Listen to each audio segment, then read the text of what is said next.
markets are applauding the reappointment of Jerome Powell to head the Federal Reserve. Are they right?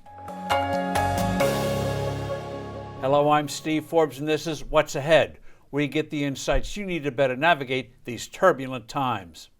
It's telling that the best thing to say about President Biden's decision to keep Jerome Powell as chairman of our central bank for another 4 years is that the likely alternative, Lael Brainerd, would have been far worse. Brainerd got the consolation prize as vice chair. She wanted more restrictions on banks on what businesses they could lend to, fossil fuel producers being at the top of the left's list of villains. She wanted a criteria for evaluating banks to be how much they mandated green policies. She signaled she was tolerant of money printing, more money printing, not good for fighting inflation.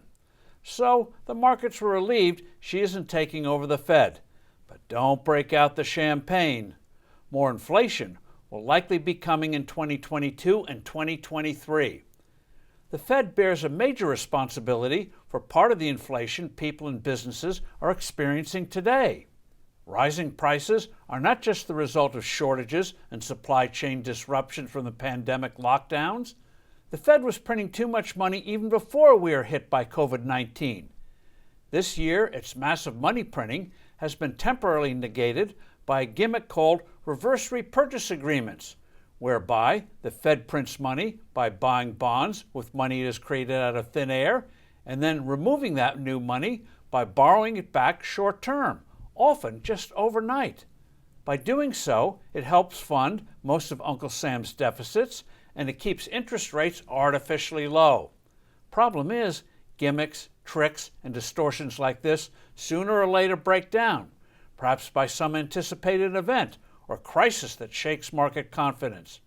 Powell has allowed all of this to happen. He also endorsed the mammoth spending bills that he has then had to finance by printing more money. More dangerously, he doesn't know how to fight monetary inflation. He thinks inflation comes from either one-time events like the pandemic or the economy getting too prosperous. That's right. Powell believes prosperity causes inflation.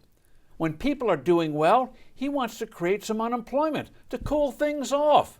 The only tools he thinks he has is boosting interest rates to make the economy less prosperous and to pay banks interest on the reserves they have deposited at the Fed. That way, they'll be less likely to lend the money to businesses and consumers. It's weird, but that is how Powell and the Fed see the world. So, save your champagne for New Year's Eve. Turbulent times are ahead. I'm Steve Forbes. Thanks for listening. Do send in your comments and suggestions, and I look forward to being with you soon again.